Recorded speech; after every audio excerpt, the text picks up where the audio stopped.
Oh.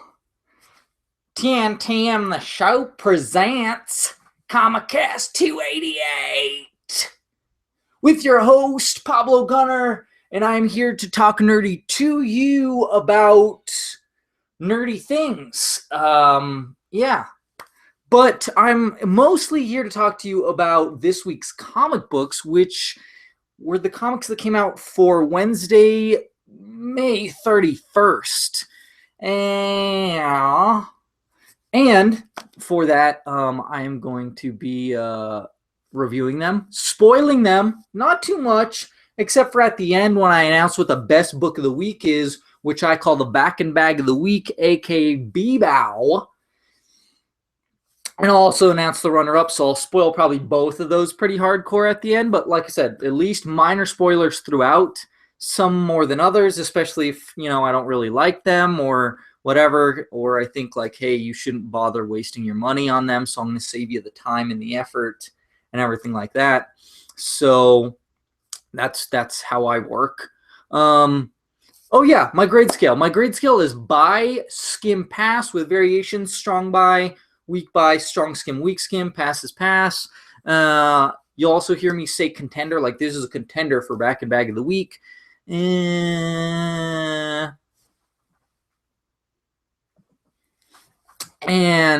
I think that's it. Oh yeah, when I do on my reviews, I set a timer. This week for my timer, this is what I got. Tell me what it is if you know what it is, but be very specific on what it is, okay? Very specific.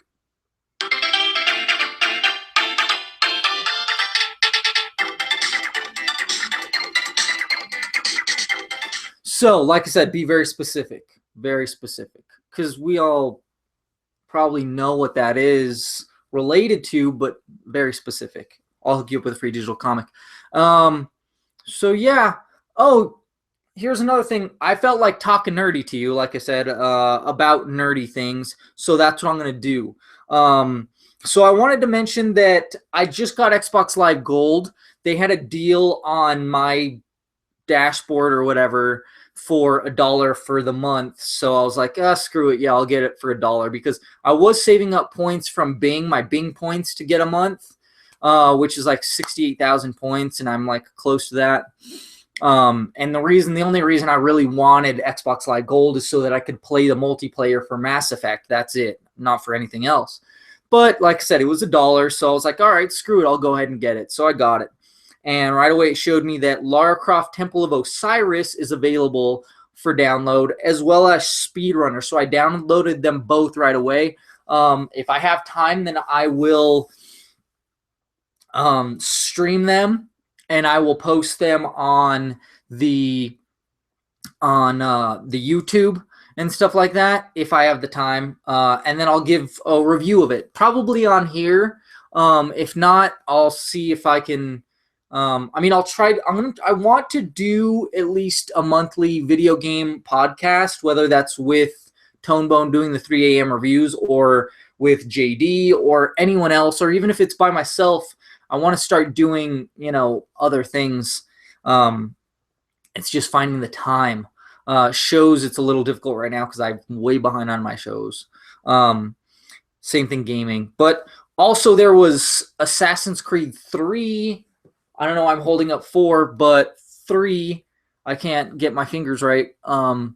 Assassin's Creed 3 on 360. I tried to download it, but it was like, no. And I was like, what? It says it's free on the 360. Now, I've played it. I love it. I think it's an amazing, phenomenal game. It's one of my favorite ones.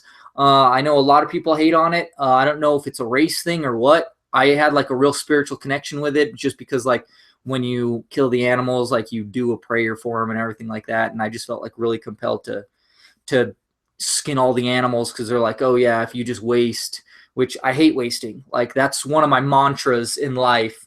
I tell my wife all the time, what is the mantra for this house? We do not waste. That's the Gunner mantra, the household Gunner mantra.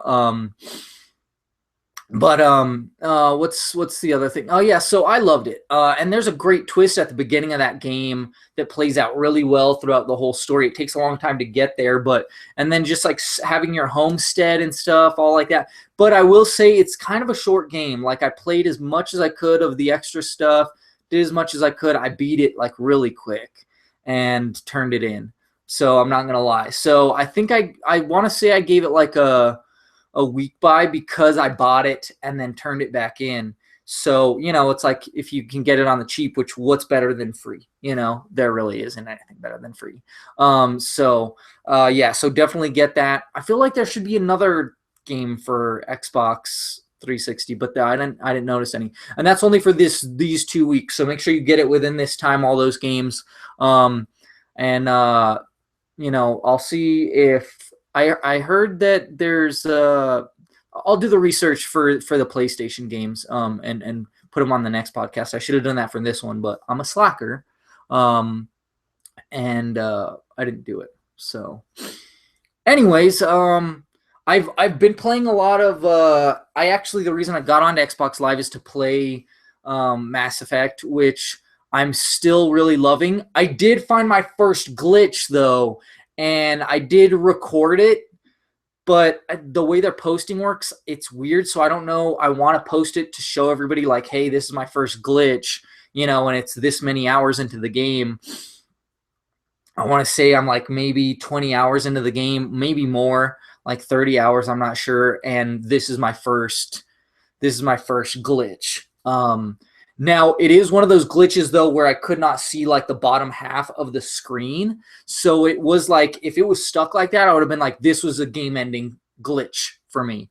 But it wasn't. It was a temporary glitch. Like as soon as it was like it happened when I was on my ship. I went into like the cockpit, and this black thing showed up that covered the bottom half of the screen. It looked really cool actually. And then from there it went to like it went away after I went to another planet, or I went to the Nexus. So it went away. So it was all good. So it really wasn't a big deal. Like I said, it was kind of neat. And I think that's it. Oh, I've been playing Breath of the Wild because the wife got me the Switch, and so I've been playing Breath of the Wild on the go, and it's a phenomenal game. Like I can totally understand. Like I'm not gonna give my grade here because I haven't played it enough. I feel to give it a grade yet, but I will say that it is very different from any other Legend of Zelda game. I still kind of feel like this is a grown-up version of Ocarina of Time, sort of like a more in-depth sort of, but you know, like a Skyrim version almost. You know, it's very different. I can understand why people don't like it because it is very different. It's not like the same mold, but I also feel that if it wasn't called Legend of Zelda, this would be easily one of the greatest games of all time. Like, I know that a lot of history comes with it, and that's part of like why when you start the game, they just go like, there you go, play on your own. But they do have like, if you play it the right way, you'll learn things through the game the way you're supposed to. It teaches you. And so, like, you know, if you're in an area, you find a temple in the area or a shrine, and you learn whatever you have to from that shrine. And so it does teach you. There is a way that it teaches you if you play it in the linear way, but also learn what's in the area. I'm sorry I do that breathing thing horrible. I just woke up, and so I'm all like very stuffy. You know, that's why I was like, do the breathing thing. So heavy breathing thing. So I love it though. I'm loving it. I've been playing Legend of Zelda since the first one. You know, so and I haven't played every single one. Twilight Princess, Wind Waker, I haven't played. In fact, I was hoping to play Wind Waker before I played this because I was like, oh, I might not like Wind Waker when I play this after I play this one. I don't know why I thought that. There was a reason. But anyways. So yeah, that's it for me on the video games front, everything like that. Like I said, I'm way behind on shows. The only thing I've been keeping up on is Attack on Titan in Japanese on Hulu, which has been absolutely phenomenal. And that's season 2. It's been brilliant.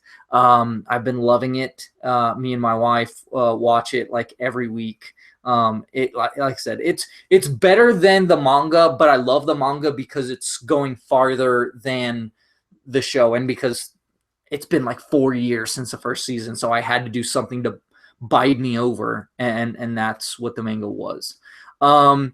Also, I would like to do a manga of the month thing. I know I've said this before, but I need suggestions for a manga to pick up monthly. I have a few manga that I could review on my own and stuff, but not that many. So I need some suggestions, as well as no, I think that's it. And I want to do a weekly comic book trades. Now I have 3 like written reviews done, but I want to do like video audio for it as well. So that it's podcast and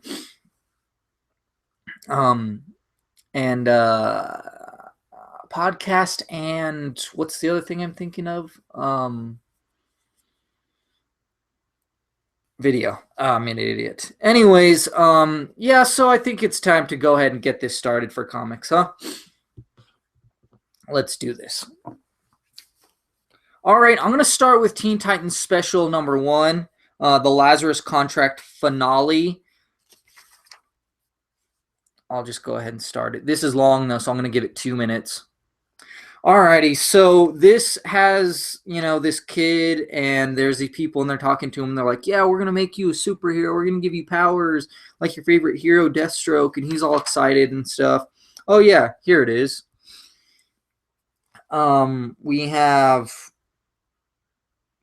Priest, Benjamin Percy, and Dan Abnett on story. Priest on script. Paul Pelletier as pencils.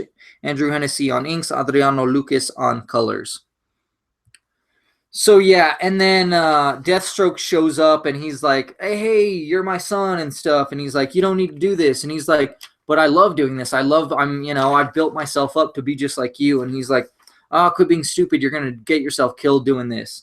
And so he's like, I just need to go back in time further to make sure that he's okay. And they're like, all right, well, Deathstroke's going to destroy the time stream so that both the teams, the Titans teams, are like, we need to go back in time. And so they find a way to connect themselves to Flash, Wally West, Red Wally West. And so they go back in time and stuff. And so, but Robin does something crazy. He actually attacks Wally West from the past, and it's crazy. So then it's just freaking crazy. You know what? I'm gonna spoil it. Okay, spoiler alert. Here it comes.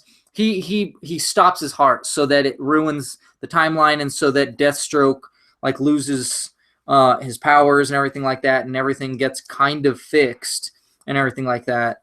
And they end up in the regular time. But then, well, he doesn't lose his powers completely. He goes back into the Speed Force. Deathstroke does, and then new Wally West goes into the Speed Force to try to save him. And Robin's like, you're an idiot because he's a bad dude and you should just leave him in there and everything like that. And then at the end, he's like, all right, you know what? You're fired for doing that. And then they find out that Wally West, Red, spoiler alert, now has a heart condition. So yeah, I know I'm dropping some mailer spoiler bombs right there on you. But I just felt like this book was exactly what I expected it to be, in which it dragged on so long, like for the first 2 issues, and I didn't read the previous issue, so I can't say whether or not that issue dragged or not. But I'm going to assume it did, because this had the rest of the story in it. And I knew this was going to happen because of that fact. I was like, oh, yeah, this is going to happen because you guys took your sweet time with all the other issues, so you're going to have to all pack it into one issue. And so it just felt very rushed at the end. Like, hey, this should have been spread out over multiple issues instead of just, boom, one issue, done, And like I said, it just felt very rushed. Now, it's not bad. It looks pretty solid. There's some good moments in it. Like I said, I spoiled most of them. But I just felt like I don't know, like there's repercussions, but they're kind of like, that they're probably going to fix these repercussions, right? Like, and they're going to have like growing pains and stuff. Like, I don't know. It just felt like it wasn't bad, but it wasn't great. And like the overall of it, I think it'll probably be better in trade. I don't know. I didn't read the Deathstroke issue, but I didn't feel like I needed the Deathstroke issue, and I liked that because I didn't pick it up. So yeah, I don't know. What should I give it for grade? What should I give it? I want to say it's like a, I'm gonna give it, I don't know. It's like teetering on that edge of like strong skim to weak buy for me. It's like it's right there, So I'm just gonna give it. I'm gonna give it a. You know what? I can't. I don't want to be too messed up. So I'm gonna give it a weak buy. I'm gonna give it a weak buy. Here's a digital code. It has a digital code. So, and I give away all the digital codes. DC for Detective Comics 717, W for Wally, and for no, D for Detective, 0, X for X-Ray, K for Kill 2, M for Mark. I'm sorry. I'm horrible. Next, it is Hulk number 6. It's Deconstructed Part 6. Writer Mariko Tamaki, artist Nico Leon, color artist Matt Mia. I skimmed this one in the store. I saw that she does actually Hulk out, so I was like, I'm getting it. Now let's see if it was actually worth it or not. Okay, so it starts off and she's actually like having it a long time ago. She has a little moment with Bruce and stuff. It does seem a little weird cousiny, and then it gets back to she's fighting, not turning into the Hulk, but then this thing attacks her, so she hulks out and she looks gray Hulk. And she's just, it's weird though, because like her narrative or her voice or whatever when she is the Hulk was very like kind of calmish, which didn't make sense to me. She's fighting this thing, and I just felt like she's gonna go huge and she's gonna go gray and she's gonna destroy this monster, and it's like the embodiment of fear. It was kind of dumb, and then she's able to just Hulk back. Like, I thought the whole point of this was like, oh, she's gonna be stuck in Hulk gray mode, and then she's gonna be an out of control Hulk for a while, and there's just gonna be like those moments where she just breaks down, in like the middle of the desert, and she'll be able to turn back into Jen. Nope, that wasn't the case. This was a huge disappointment for me, this whole arc. I'm not going to be reading this book for me. I only read it because I thought that she was going to be stuck in Hulk mode, or that she was going to be, like she's going to be gray Hulk now. Like there's going to be a big movement, and there isn't really. It's not badly written. It's just not what I want and not what I expect. It's just, it's like the same thing the same reason I don't read Totally Awesome Hulk is that's what, like, it fits the title. He's Totally Awesome Hulk. That's it. Nothing more. He's not, he's not losing control Hulk. He's, there's very small development in that book. And that's what I want to see in my characters. I want to see development in my characters. And if there's not really much, if there's not what I want, like this is called Hulk and there's barely any Hulk. If you want it to be called Jen Walters, call it Jen Walters or Jennifer Walters. That's fine. Jennifer Walters Hulk, even Hulk Jennifer Walters, whatever. That's not what this book is. I'm not picking it up anymore because of that. Because I want it to be, hey, she's lost control because of all this pent up anger because of her cousin's death.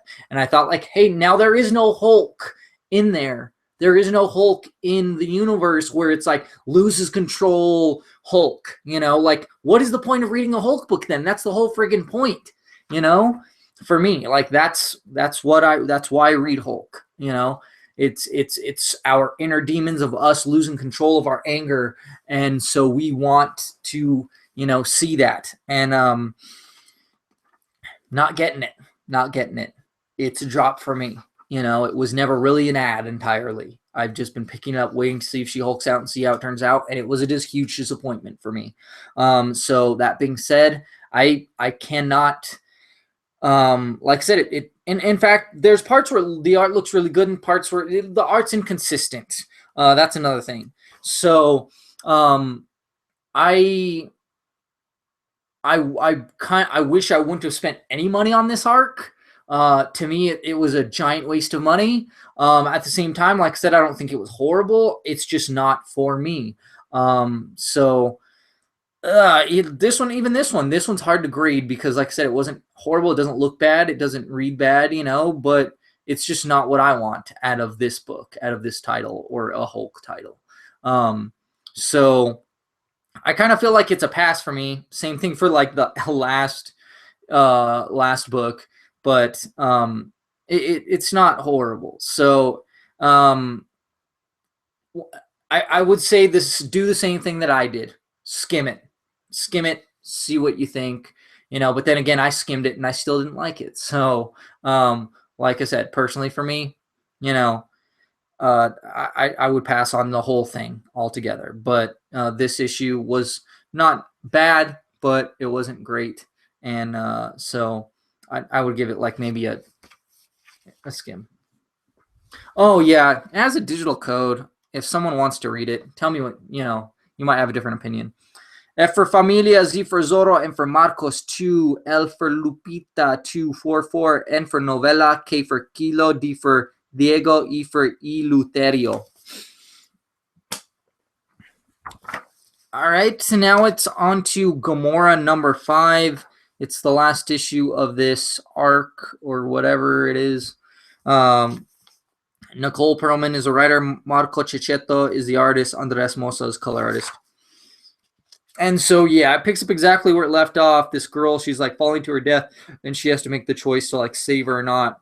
And then like the gravity shifts on this planet, so she actually like flies upwards and she steals her ring. And now they're back to fighting again for that ring. And then they're kind of like an impasse. They're like, all right, give us the ring and do this. And they're like, all right, well, we're gonna save these refugees. And she's like, okay, fine, I'll help you. Since her people turned on her. On Gamora, her own people turned on her. And so they end up leaving with them and they have to escape this black hole and stuff. And then, of course, Nebula shows up to kill her. And she tries to, be really nice to Nebula and apologize for everything, and stuff. But it doesn't really work because it's Nebula. But it was really it was also a way to stall her. So I feel like I'll get a sneeze.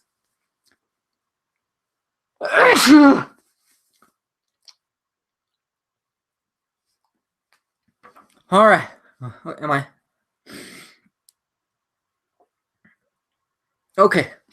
All right. So yeah, and I don't know. It looks like she goes back to her life. It was good, but it wasn't great. I feel like this would definitely read better in trade.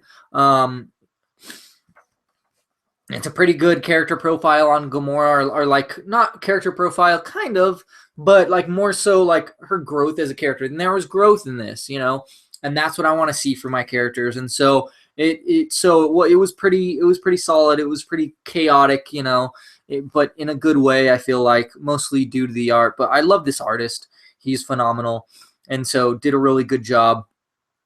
So it was pretty solid. Like I said, on its own, it didn't really stand too well. I mean, like it was not bad, but definitely not a one shot. Like I said, it would be way better as a series. So I would give it a buy as an issue. And I think I have a digital code in here too if somebody wants it, because it was it was pretty solid. Here it is. F for Fandango, Z for Zamboni, M for Mankey, U for Ultron, 04, E for Elvin, L for Logan, V for Vegeta, R for Richter, V for Vegeta, and 9. Next, it's Sam Wilson, Captain America, number 22.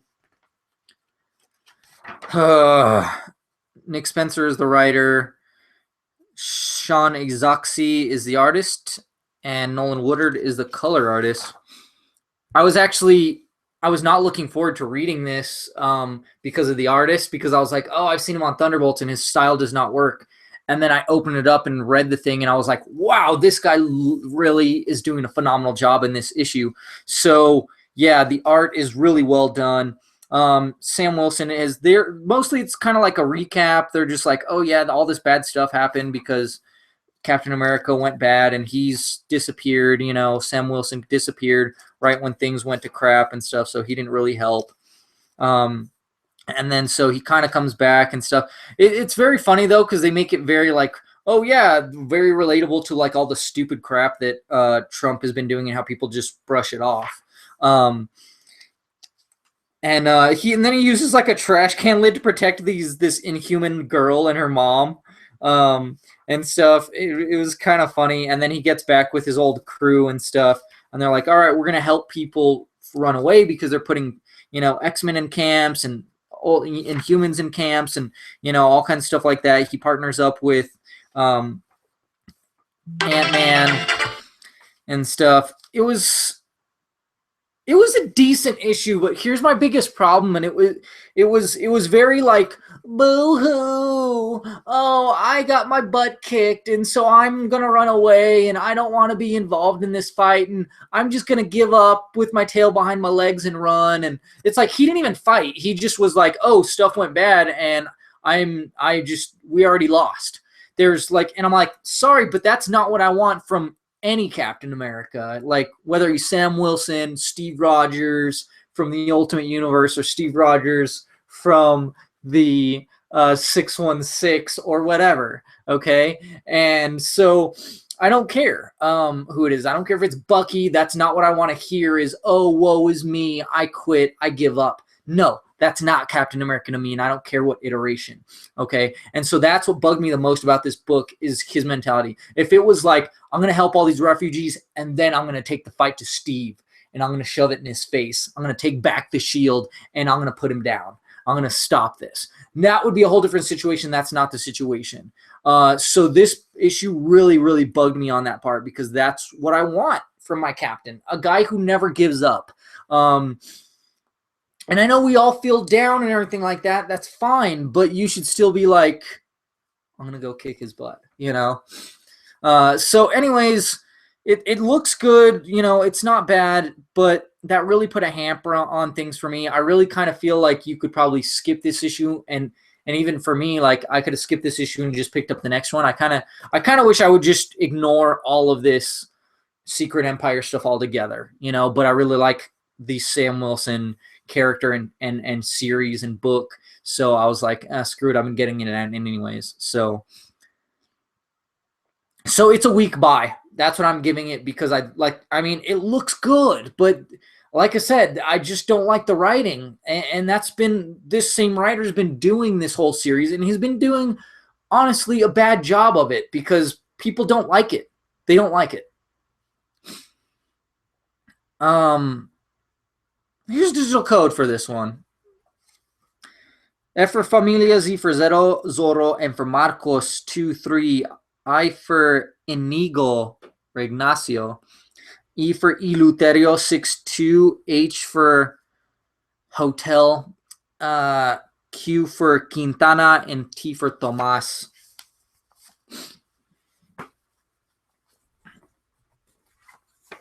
Alrighty, now it's time for Star Wars, Dr. Aphra number 7. It's Screaming Citadel part 3 of 5. Kieran Gillen is a writer. Andrea Brocardo is the artist. Antonio Fabela is colors. And this artist is phenomenal. I really like her style, and it goes really well with the Dr. Aphra book. But yeah, they're in a very bad way. But then the other crew shows up, and they're like, okay. They mention these weird creatures and stuff. And she tries to make a deal with this lady, but she has protection this time, so it doesn't work. And Han, something bad happens to Han. And I really like Leia and how she's teamed up with these robots, and how the robots are like, oh, you wish that we were more like your team, or that your team was more like us, which we just follow orders and do what you say and we don't question. And she was like, wow, she's really taking a look at like how bossy she is, and everything like that. And then 000 does something to Kerr Santan that just turns him into like a fooled rage monster.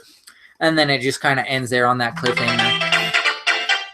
It was a pretty solid issue. I kind of feel like not that much happened, but there was like definitely like great character moments and definitely some character growth there on all parts, I feel like.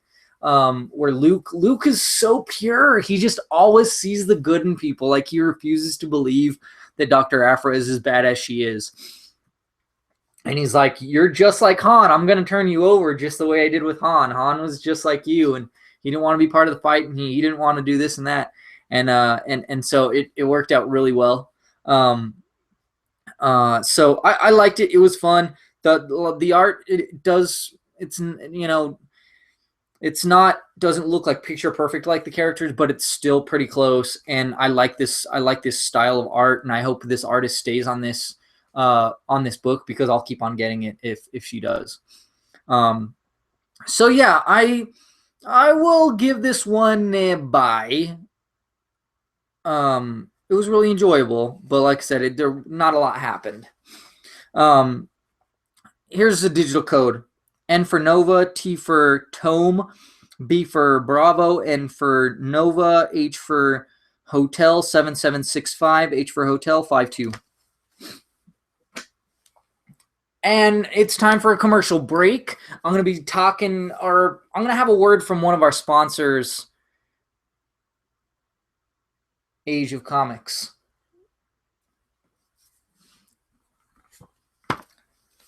Alrighty, on to the next stack of books. It is Dustin Weaver Packlist #1. It's $5.99. In fact, I'll go ahead and throw this 2 minutes on this one. In this issue, it's Mushroom Bodies, Sagittarius A*, and Amnia Cycle. So it is Dustin Weaver doing everything in this. The art, the writing, all of it.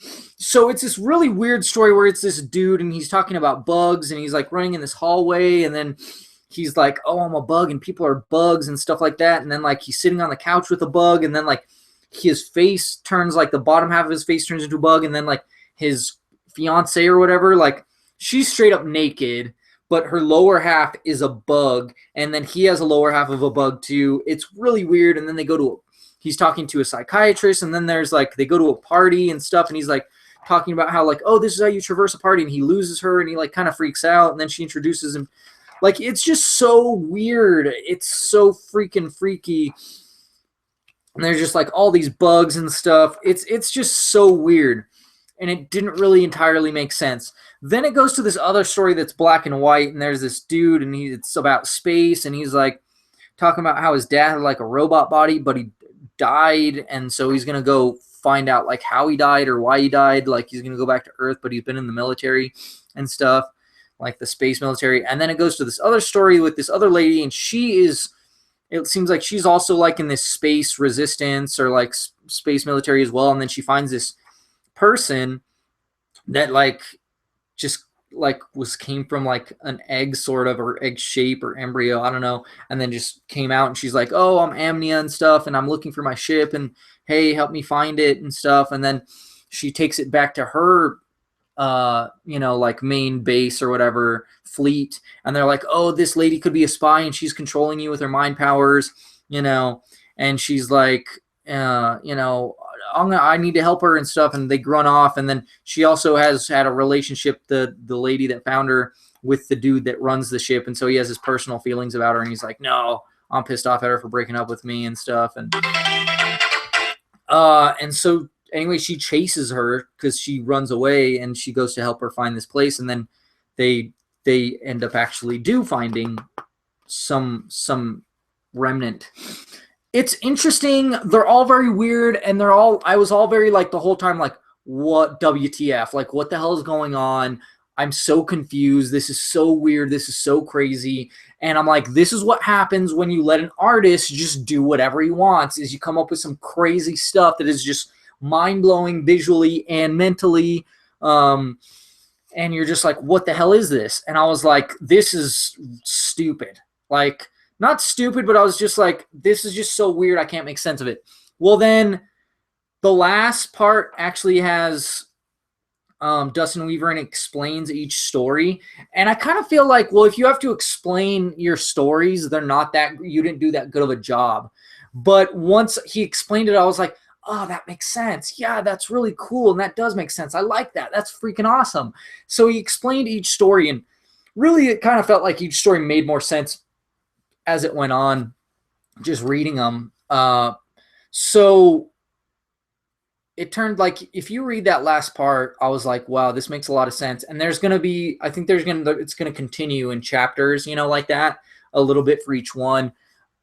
And I'm like, man, this is kind of brilliant, but insane. It's really, really interesting. It is mature. Just that one part though, it's really good. Like, oh my gosh, and there's very few things out there where I read them and I'm like, this inspires me to start writing again, because like I want to be a comic book writer. I want to create my own stuff, but I'm like, I got a storyboard and stuff and make my own comics, but I'm not an artist. So, but this is really, really awesome and turns out to be really good. Like I said, it's weird as hell and it doesn't really make sense while you're reading it. But once you read that last part where he explains it, you're like, that makes a lot of sense. And it's not all of them, it's mostly the first story that needs explanation. But yeah, it's good. I suggest it. It's a hefty book, but it's really interesting. So like I said, I was gonna crap all over this book at first, but then I read that last part and I was like, okay, this is pretty solid. I want to give it a strong buy. I feel like it's a strong buy. I don't know if it's a contender though. So yeah. Now on to Monstrous number 12. This is my last one picking up in issues. And yeah, but so she was trying to escape. Yeah. It is Marjorie Liu, the writer. Sana Takeda is the artist. So yeah, this girl, Micah, she's running away, and it looks like this wolf god creature has like bursted his hand through her chest and is holding her heart, but it's fake. It's just visual, like he's just messing with her head and stuff. And so she just goes into like these crazy visions and stuff. And then this demon that's part of her, it can be hurt by it though, and it's all in pain. And she's like, you get hurt a little bit and you want to give up. You're so weak and stuff. And he's like, I am weak, but they end up slowly running away with the help of her allies, which was really cool and really great. This little half cat girl, as well as a little cat that's like a little witch type too. And then they get back and this lady's like, oh, I'm here for you. And then like that demon just devours her. It's freaking insanity. And then like she puts on this mask and has like another, well, it's not a vision, it's more of like a memory from her childhood that like strengthens her resolve and everything like that. And then it looks like somebody else is on the hunt for her at the very end.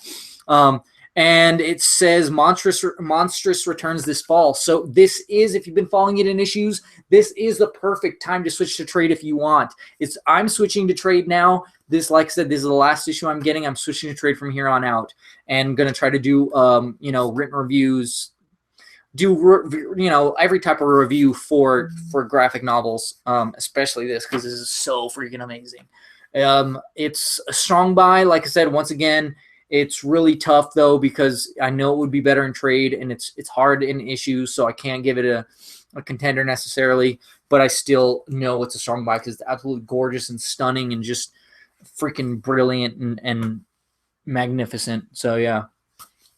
Next, it's Boom Studios Mighty Morphin Power Rangers 2017 annual number 1. I was like, I feel like this just came out with an annual. It's $7.99. I'll go ahead and add 2 minutes for this one too, since it has like 5 different stories. So yeah, it starts off and they're like doing this thing. It's actually about Tommy at first and how they destroyed the sword that was making him evil, that, you know, that spell, and then Rita can still communicate with him and stuff like that, and he keeps on disappearing, and they're searching for him. That little short story was written by Kyle Higgins, illustrated by Joni Montes, lettered by Ed Dukeshire. It was all right. It was good. No, it was good. It looks good. It was good. It was solid. Then it goes next to how Rita and Zordon were looking for the Babel Stone, and how Zordon was just like, he destroyed it because he didn't want her to get a hold of it. Then it crash lands on Earth, where Trini is 20,000 or 10,000 years later, where Trini is vacationing. She shows up and she has to fight off Goldar and the Putties on her own, and she finds a way, and it was really awesome. And there needs to be more stories about Trini because she is awesome. And so that story, Trini's Vacation, was written by Tom Taylor, illustrated by Dan Mora, and lettered by Ed Dukeshire. That was freaking great. I said, loved it. Then this next story was all about the Black Power Ranger and how he's kind of like losing his resolve, but then there's all these different generations of Black Power Rangers that team up to defeat this enemy. And so they talk about like how the future is pretty good and how, you know, it's pretty strong and stuff. You see the next gen where like the Ninjetti, that was actually, what's his name? Johnny Youngbosch. So yeah, this one's Forever Mighty Morphin Black, written and illustrated by Jamal Campbell. That one was really solid. This last one was freaking crazy because it's all about Finster and how he created these things and they were destroying his village, and then he accidentally killed his wife and he's trying to create a replica of his wife, and how he was recruited. It's called Perfect, written by Trey Moore, illustrated by Fraser Irving, lettered by Jim Campbell. And that one was freaking dark and awesome and messed up. And then the last one was Scorpina and Goldar go undercover to find out about the humans and stuff, like as humans sort of. And they end up having fun, and they in fact fight off one of these evil dudes and stuff. And they're like, oh, we should be heroes more often. Ha, just kidding. But they did have fun, and it was really cool for those two. It was called Sabrina's Day Out, written by Caitlin Kettridge, illustrated by Dejung Lee, colored by Sarah Stern. It's all short stories, so they don't really affect the overall, but they were really solid. So I have to give it a strong buy. But like I said, it doesn't affect the overall. So I don't know. I don't really think it's a contender. But they were all really good. So yeah. Next, it's Thanos number 7. Jeff Lemire is a writer. Sherman Peralta as the artist, or Herman Peralta. Rochelle Rosenberg as color artist. This one literally took me like 3 minutes to read because it's mostly art, just visuals of the ruins of Titan, how Thanos is like eating these giant space rats and stuff, and one of them is huge and it actually hurts him and gives him an infection on his arm and stuff. And then these scavengers are like, oh, they come and attack him, and he's like, don't you know I'm Thanos and stuff, and they're like, whatever, you're not anybody. And they find his helmet, and they're like, maybe this guy is Thanos, I don't know. But they beat him up, and then something beams him up, and or beams down to him, and it's the same crew that Thane was working with, and they're like, hey, we need your help to save the universe. And I was like, oh, that's weird. Why? From Thane, maybe? I don't know. So that's it. Like I said, it's mostly visuals. Phenomenal. Really great. I love this book. It doesn't have much, and it might, in truth, like it might be an issue that you could skip, you know, but at the same time, I still feel like it was great. It was solid. And so, I enjoyed it, and it was really kind of sad too. But I really enjoyed it a lot. So, this is another one. I feel like it's a strong buy, but not quite a contender because it doesn't have quite enough, you know. And here's a digital code: W for Wendigo, Q for Quasar, J for Jarbon, T for Thomas, N for Nova 5, T for Thomas, G for George, H for Hotel, Q for Quasar 17. I feel like I'm getting worse at this. Next, it's Spider-Gwen, number 20. Jason Latour is the writer. Rabi Rodriguez is the artist. Rico Renzi is color artist. And this one, Harry is shown up, and so she's chasing Harry as Spider-Gwen and stuff, and grabs him, and she's like, hey, this guy's hunting me, and it's Logan. It is Wolverine. It's funny because they call him Murder. He calls him Murder Claws, and he's like, please stop calling them that. And stuff.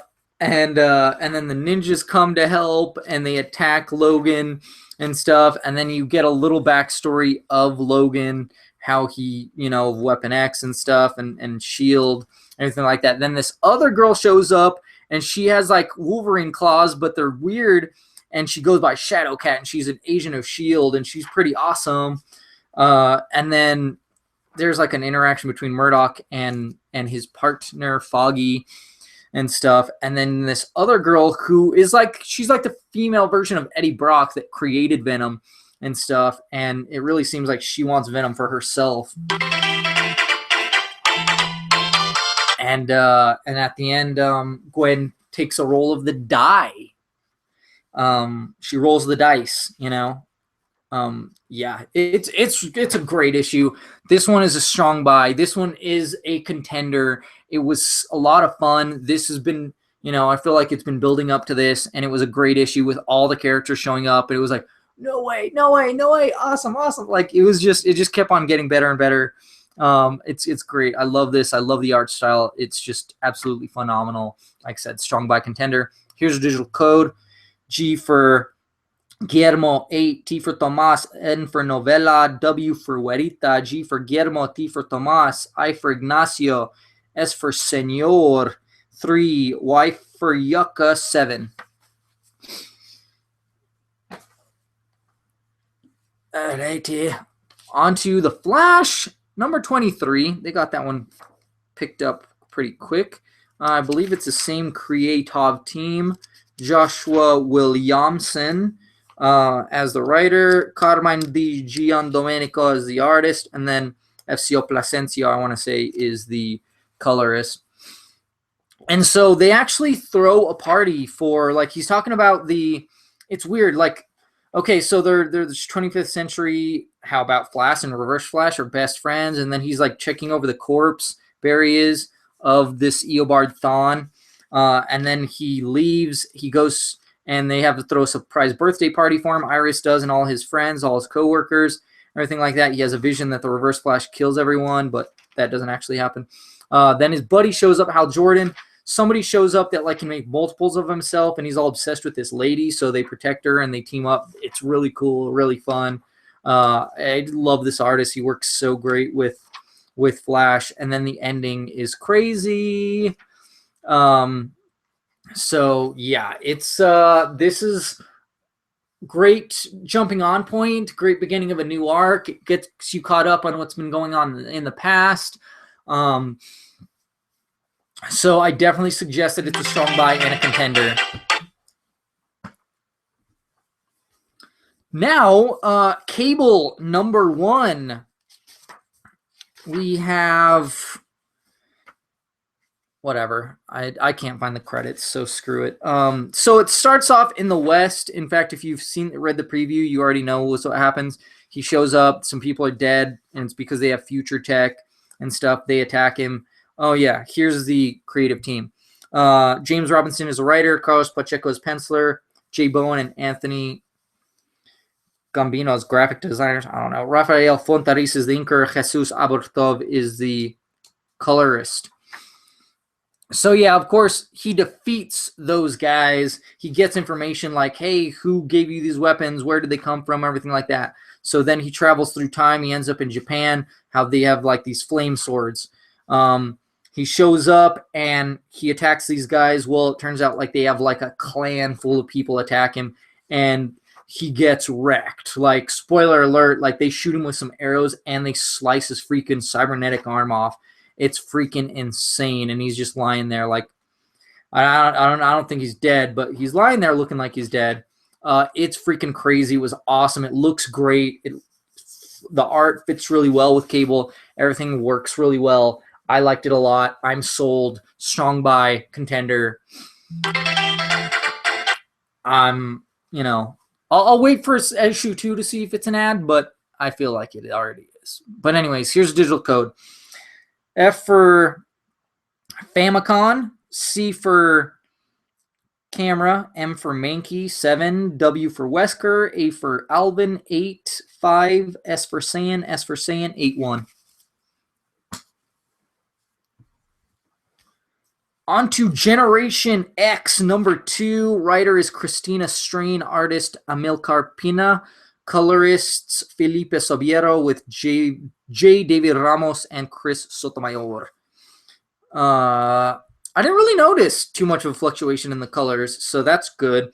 They have Brew here, which I love Brew. He's my favorite. Quentin is talking with him. They're talking about the Purifiers attack, so they're attacking, and they're like, you know, there's a lot of this, oh, you go do this. No, I'll stay here. Oh, you go over there, you know.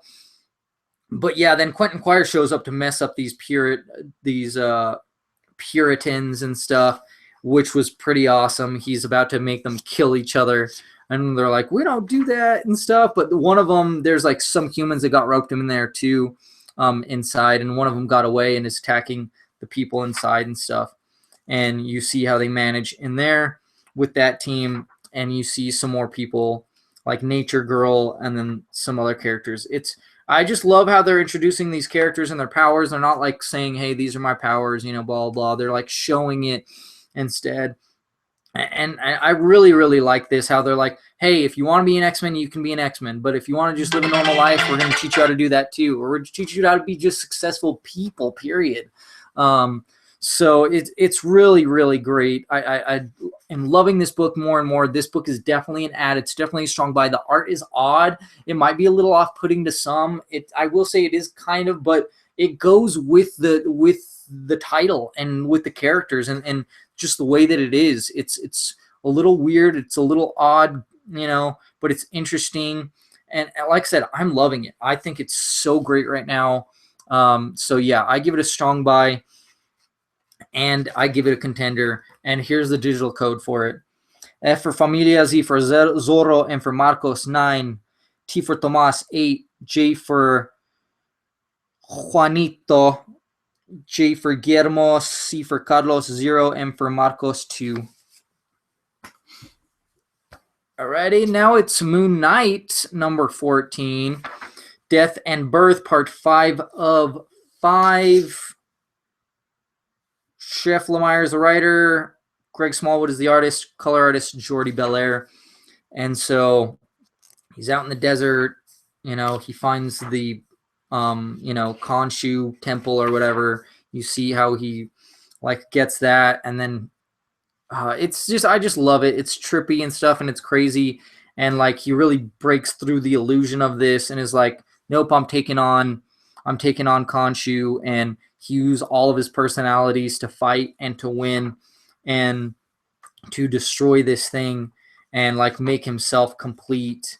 And it's just superb and brilliant and phenomenal. This was a great end piece. Like, not a lot happens because it is like the end cap, you know, to the story. But it was really well done. It looks phenomenal. It's brilliant. I think this would be better in trade, like, or as an omnibus, because it's 14 issues. Get it as an omnibus, all 14 issues, or get it in multiple trades, like 2 or 3 trades, I'm thinking. And so I think this is the end for it. I'm not sure. We'll see. It does say the end. I don't know if it's actually going to continue with a different creative team or not. I really like these where one creative team does its thing and you let them do their story and then that's it. So yeah, it's just brilliant. So strong buy. Here's digital code. Why not? F for Famicom, Z for Zarbon, M for Mankey, 4, V for Vegeta, K for kangaroo, Q for quill, G for gang, 6, P for Pietro, 1, 6.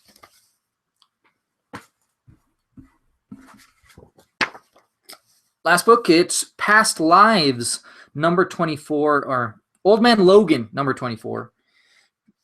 Past Lives, part 4 of 4. Writer Jeff Lemire, artist Eric Nagayan or Yen. I don't know. I really need to ask Greg of Age of Comics how to say that name, because he told me and I don't listen. Color artist Andres Mosa.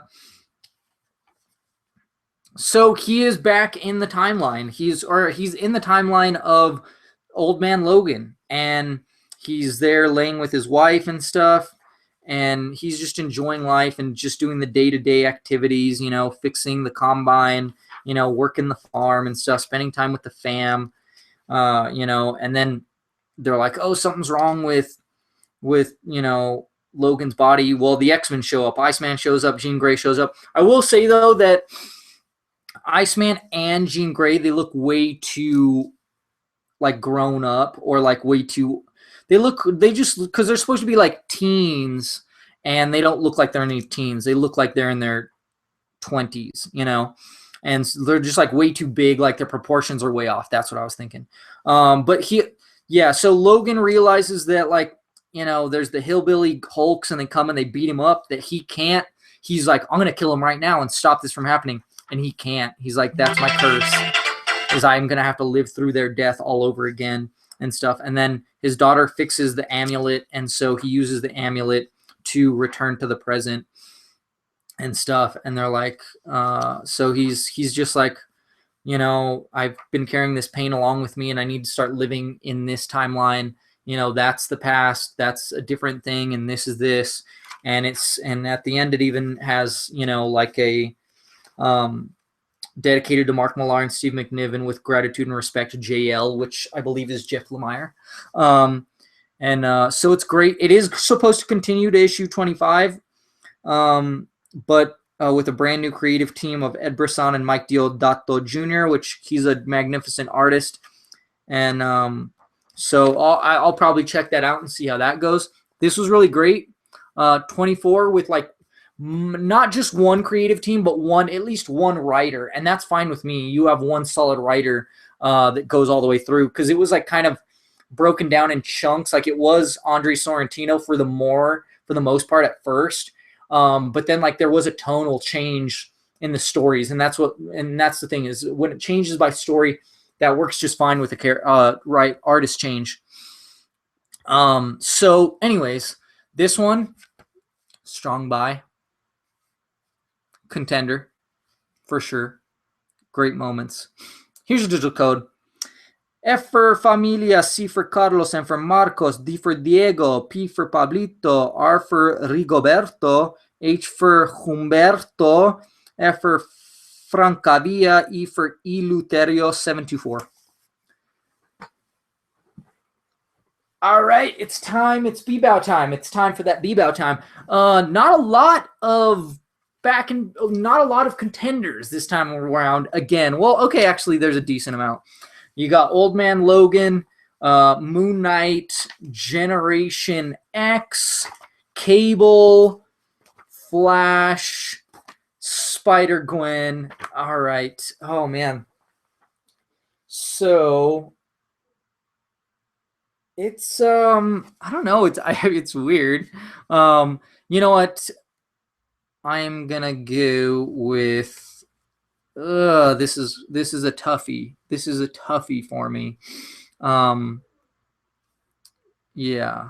You know what? I'm gonna go with Flash, the Flash 23 as my runner-up. Like I said, I love Hal and Flash. In fact, I was just thinking the other day, like, hey, how come there isn't more Hal and Flash? You know, like Barry Allen and Hal hanging out, because they're supposed to be best buds. And so this shows why, and I loved it. And as well as Ybarthon, that's all I'm gonna say on that. That's all I'm gonna say on that. That was some crazy cray. But with my back and bag, it's definitely gonna be Spider-Gwen number 20. You know, they have Logan, They have, you know, Harry Osborn, you know, and he's like half goblin, half not. You know, they do a little backstory on this universe's Logan and stuff. They also have Shadowcat as like an agent of S.H.I.E.L.D., and she has like these blades. It was so great. And then as well as like this female version of Eddie Brock. I think it's like Eleanor Brock or something. And then like at the end, she rolls this die from like Dungeons, you know, the Dungeons and Dragons die, like the you know, with all the different sides. Is it eight sided